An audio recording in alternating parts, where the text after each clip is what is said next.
I think it's very easy to, and I've been reading by Shoup, the high cost of free parking. It's easy to look at money and paying for things as this sort of fight or flight, sort of pain response thing where you hit and you instantly get that negative reaction.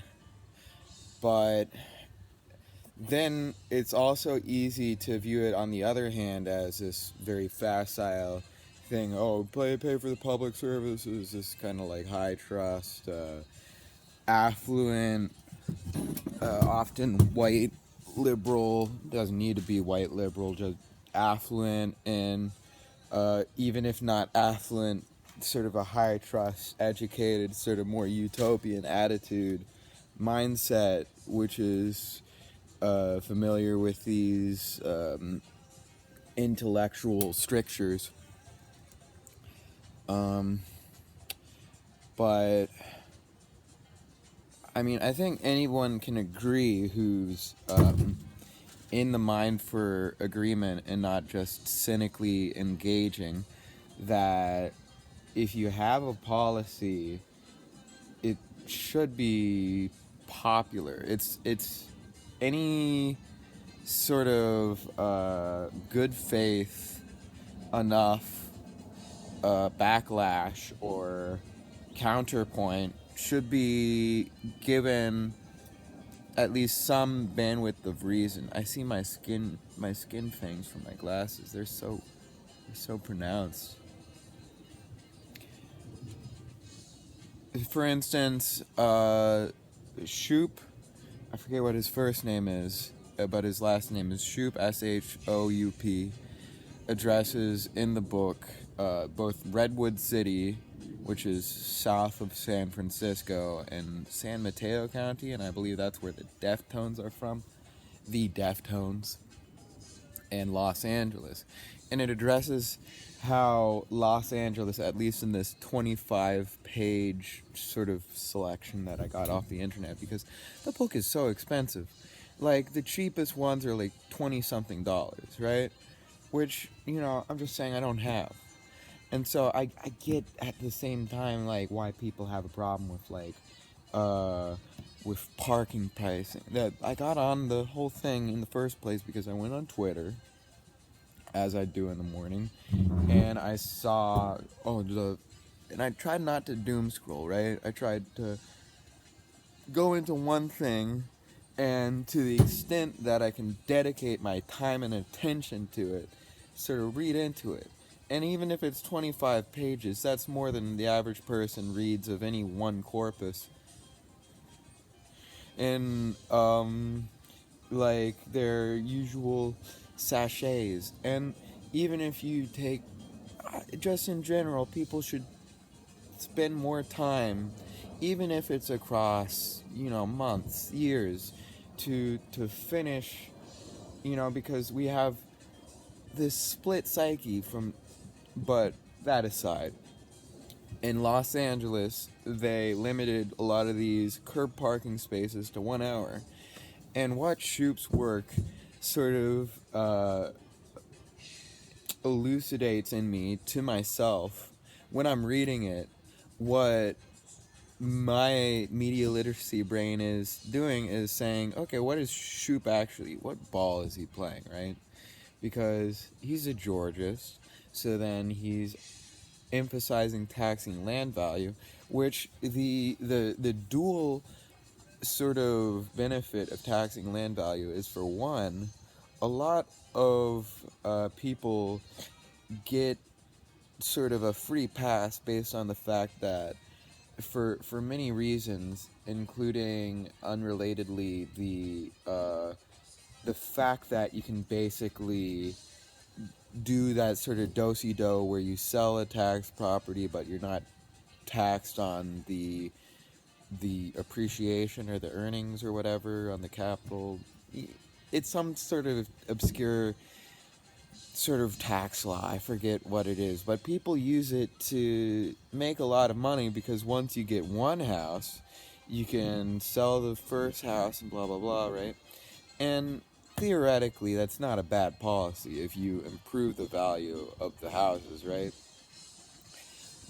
But I just underline that to, in the broader sense of things, uh, emphasize the fact that we need the land that we live on to be valuable.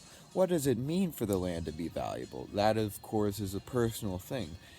To say, oh, I've appraised this property's value at 100,000 because I prefer living in this city. I don't like, versus someone else who would say I appraise this property's value at like 200,000 because I like the fact that I can go out hunting in backwoods.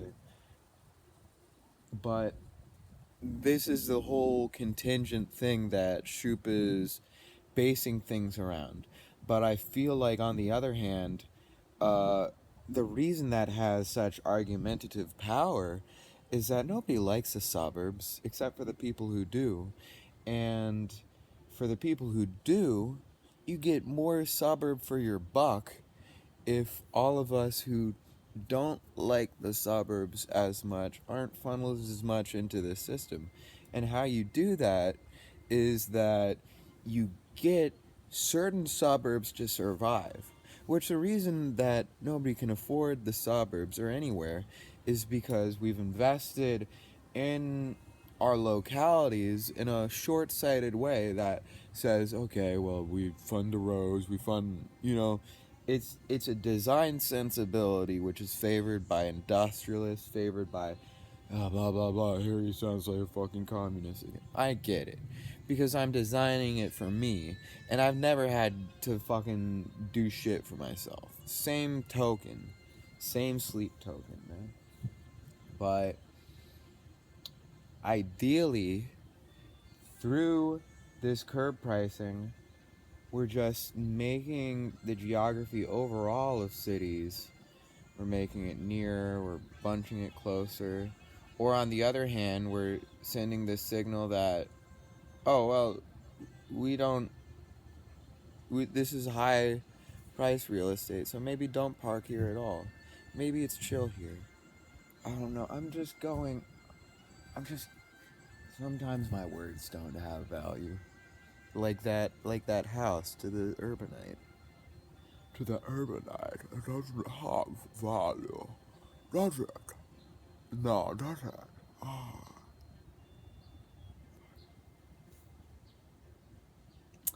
But that's kind of the way I read it, is in a purported sort of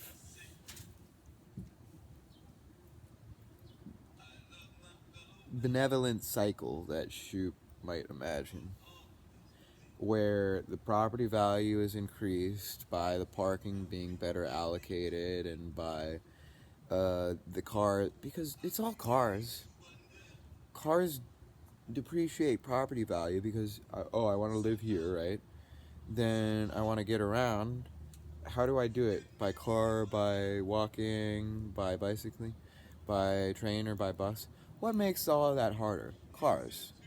So the fewer cars you have, and the more well behaved they are, and the less diddling and wasting time they are doing by like trolling for parking spaces, and the more funding they put through this paid parking, which is this potential value, into uh, things such as sidewalks, things such as public transportation and underground wires, like Shoup says in this passage, the more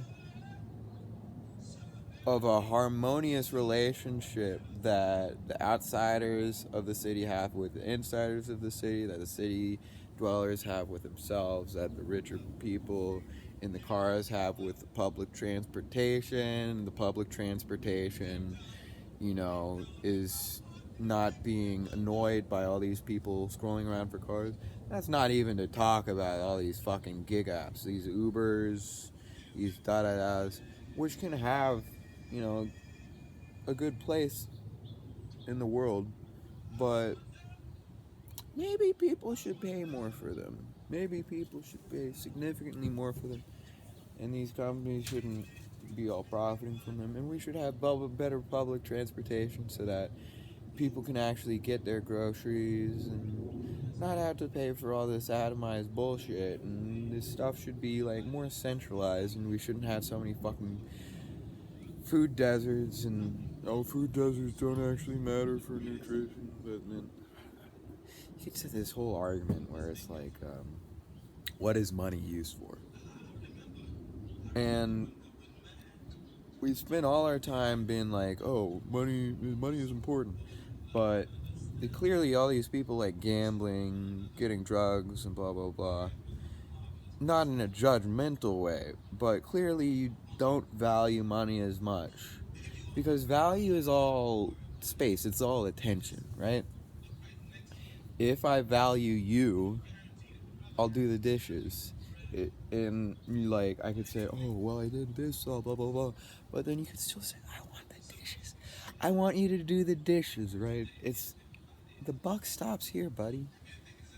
The buck stops where you need to get things done. That's the practical minded part of it. You need to get things done. You can't have your cake and eat it too. You can't just have, oh well, I want the earth, the moon, and the stars. You have to tax this gambling stuff because people are wasting their fucking money on it. You know, what's better for society? A parlay where you get like cigarettes and you get all this cortisol fucking shit, and you have free driving, and that driving stresses people out because they're tailgating these people who are slowing down, trolling for space, don't know how to fucking park in the city, just fucking economic parasites or economically parasited by these fucking city dwellers in these big apartment buildings with no parking below them and no restaurant accommodations on the street, very little mixed use, very little sort of the very fact that you don't talk to your neighbors even when you live in an apartment when they could do A, B, C, D, E, F, G for you, man. Like, what the fuck? The very fact that we live in this, like, oh, liberal hoity-toity, like, oh, in this house. But in this house, shut the fuck up. Shut the fuck up in this house. Because in this house, your fucking house is built on immigrant labor, bitch. And no matter how much you fucking virtue signal about, you still live in like 9 different worlds. And you're not signaling the fact that you care about shit in terms of, you know, that's why people don't trust each other. Is because this fucking religious guy is kind of like being targeted by the conservative guy, and then he's also being kind of talked down to by the liberal white guy who's like, I understand, coexist. But then sometimes he's listening to the conservative guy who's like, I want to kick you out of my country. And then he feels like I was kicked out of my country too. And this is why I fucking have to live here and be an Uber driver. And it's like, it's like, it's all these assumed conflicts. And what's even more preposterous is with all the assumed conflicts, there's no assumed fucking conflict resolutions. Or to the extent they do exist, they're on this sort of superficial level where people engage because they're uncomfortable, because they don't actually want to fucking solve their problems. They just want to be the people in their piss laughing at the person in the water who has actually solved their fucking problems. In the center of the pool, who can't get out of the pool because he's surrounded by people who've pissed themselves, and they're laughing because, oh, our water is yellow, the normal color of water, your color of water is blue. Fuck, man. Shit. I'm gonna get some grape juice.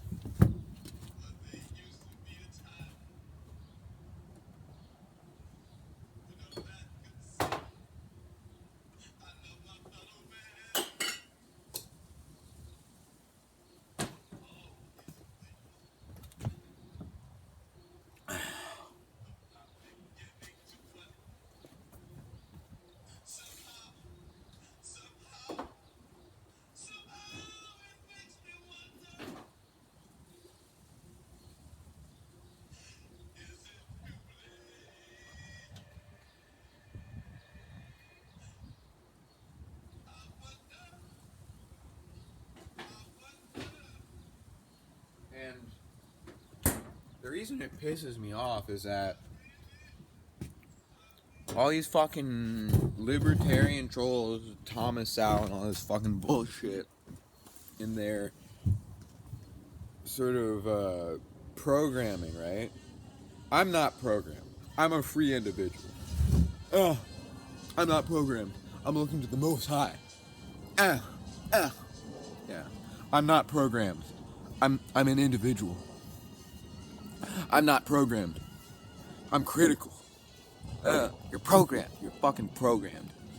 But everybody looks at the fucking trade-offs that come up with being an individual or being a collective or with the capitalist system, the free market, or with the government, or with all this bullshit. They center out and they like, well, if only the system would be like the system in my brain, that would be great because I never upset anybody. I never fucking do shit to upset anybody.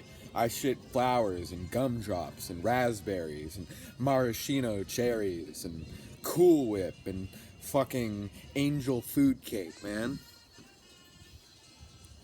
I just shit fucking rockets out of my ass and they go all the way to the moon and they get these moon minerals and they get the moon minerals back to us and then they create new materials out of that. New novel materials made out of liquid crystals.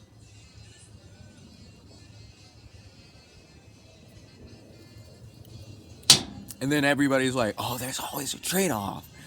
There's always a trade-off. And then they become all these practical-minded people. Like, I'm super serious about everything. That's a thing. I'm super serious about things. I have to solve these problems. I have to care about people. I have to think practically. But then you're trading off too. Trade-off. Relax. Relax. But then there's a trade-off to relaxation, isn't there? Certainly, indubitably. But maybe you should shut the fuck up sometimes and you'll be more relaxed. And then the trade-off you get is, I don't know, that's the whole cosmic thing. I'm having a conversation with myself and it doesn't even make any fucking sense. It doesn't make any fucking sense at all. It's just because the trade-off is for longevity, is for the whole narrative. The trade-off is against coherence and towards emergence and exasperation and the intensity and the tapeworm that I'm pulling out as I talk for 18 minutes about God fucking knows what. About God fucking knows what is applicable and won't serve me at all. Emotions.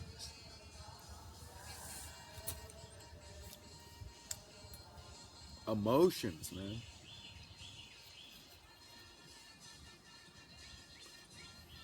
In the habitat. In the habit of our habitat. Emotions. Car sounds. Why is the city so loud? Car sounds. Why is the city so busy? Why is the city so dirty? Funding, money. Why don't I have time? Jobs. Why don't I have a job? Employment, the sprawl, the waste, the thoughtlessness, the consumerism, the lack of circularity, fucking fossil fuel companies ruining and everything, plastic.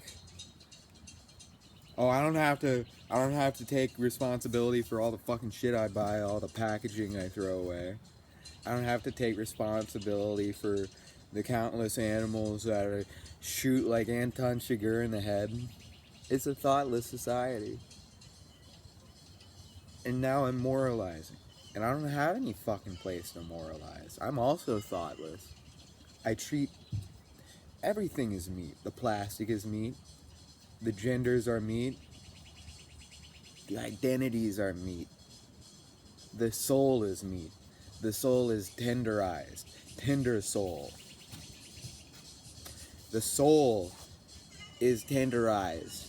Tender soul. Fucking shit. This song is crazy back there, man.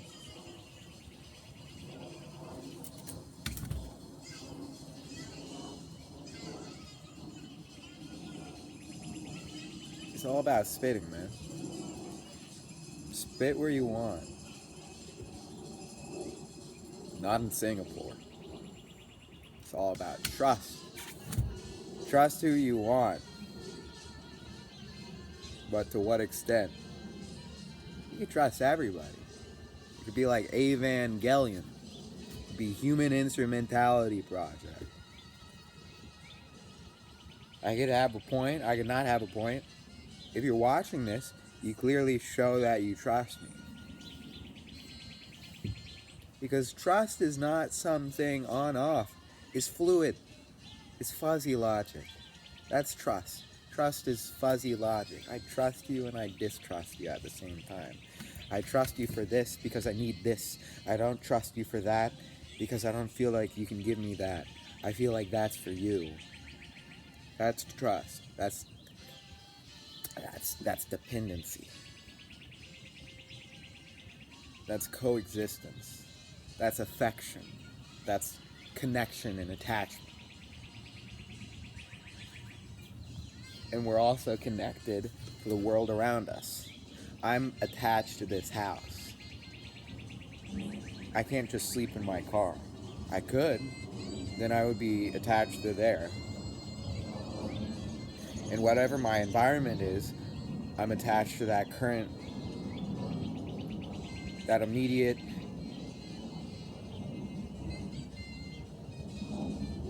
that ephemeral context that ends, that's instrumentalized. And we sort of earmark that by dollars, by wages, by reliability, by personality, by temperament.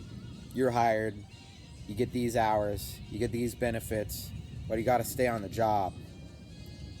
Everybody's doing their own thing. And so the irony is that the restriction of freedom of certain people to these, like, overtime, precarity, you might have a shift, you might not have a shift, you might definitely have a shift, you might have to be working all the time, you have to deal with your boss's shit, you have to have these skills, you can't develop these other skills. It's due to the fact that we think of ourselves and we don't generalize. And the reason we don't generalize is because we live in a specialized economy. Because also we live in an unequal society, so that people are sometimes like, oh, I don't want to do that.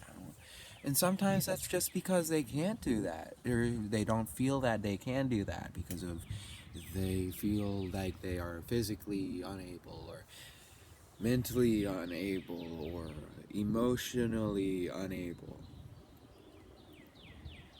For instance, a big gain in employment for a long time has been in these sort of healthcare and education jobs, especially healthcare. As the country is aging, as it goes from kind of young, middle-aged, old to young, middle-aged, old, like that.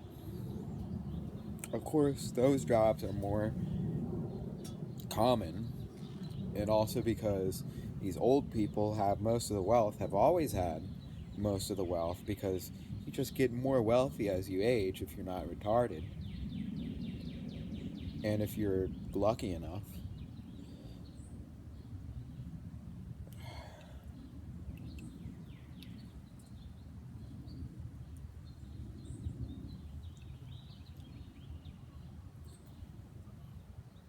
Of course, that's not like a 100% rule, but I think I'm almost done ranting about bullshit.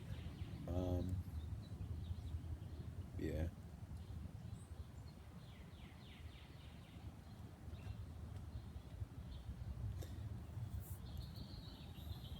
Think about it.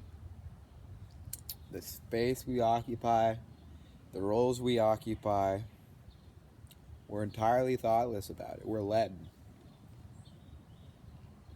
The groups that we make and that others make out of us, we're thoughtless about it.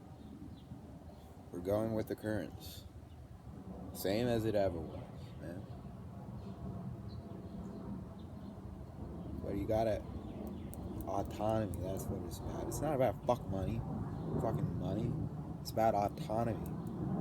But we never think about autonomy because we just think about money. We don't think about what can I do for you, you do for me. Because in terms of that, it's highly just fucking capitalism. Capitalism and suburbia. The automobile. The self-made man. Not a self-made woman. No such thing. Stay in the kitchen.